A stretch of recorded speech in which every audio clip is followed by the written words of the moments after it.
தமிழ்நாட்டில் மொத்தம் சுமார் 38,424க்கும் மேற்பட்ட ரேஷன் கடைகள் செயல்பட்டு வருகின்றனர். இதன் மூலம் பொதுமக்கள் பலர் அரிசி, சர்க்கரை, பருப்பு, எண்ணெய் உள்ளிட்டவற்றை இலவசமாக வாங்கி உபயோகித்து வருகின்றனர்.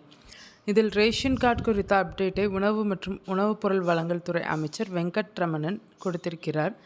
தற்போதைய முறைப்படி தமிழ்நாட்டில் இருக்கும் ரேஷன் கடைகளில் குடும்ப அட்டைதாரர்களின் குடும்பத்தை சேர்ந்தவர்கள் விரல் ரேகை பதிவு செய்யப்பட்டு அவர்களுக்கு பருப்பு, சர்க்கரை, அரிசி, பாமாயில் உள்ளிட்ட பொருட்கள் விநியோகிக்கப்பட்டு வருகின்றனர்.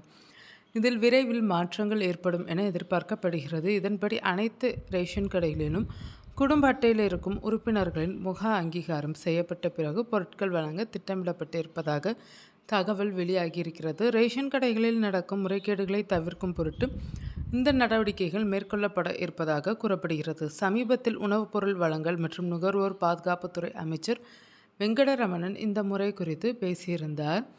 அப்போது அவர் சேமிப்பு கிடங்குகள் மற்றும் நெல் கொள்முதல் செய்யப்படும் இடங்களில் அவர் ஆய்வு மேற்கொண்டார். சமீபத்தில் ஆய்வு மேற்கொண்ட அமைச்சர் நெற்பயிர்கள் சேமிப்பு கிடங்குகளுக்கு சென்று சோதனை செய்வதாக தெரிவித்தார். மேலும் அரவை மில்களுக்கும் அரவை மில் சம்பந்தப்பட்ட உரிமையாளர்களையும் பார்த்து பேசியதாக சொன்ன அவர் தரமான அரிசி கொடுக்க அட்வைஸ் செய்ததாக கூறியிருக்கிறார். தொடர்ந்து அந்த அரிசி குடோனுக்கு போகும்போது அது தரமானதாக இருக்க வேண்டும் என சோதிப்பதாக கூறிய அவர் அங்கிருந்து கடைகளுக்கு வரும்போதும் அதை ஆராய்ச்சி செய்வதாகவும் தெரிவித்தார். இந்த ஆய்வுகள் தொடரும் என கூறிய அவர் 1 மாதத்திற்குள்ளாக தரமான அரிசி அனைவரும் பயன்படுத்தும் அளவிற்கு கண்டிப்பாக கிடைக்கும் என கூறியிருந்தார். வரும் காலங்களில் ரேஷன் அட்டைகளின் விண்ணப்பங்கள் நிலுவையில் இல்லாமல் விரைந்து வழங்கப்படும் என தெரிவித்த அமைச்சர் குடும்ப உறுப்பினர்களின் முக அங்கீகாரம் வாயிலாக வழங்கும் திட்டம் உள்ளது என்றார்.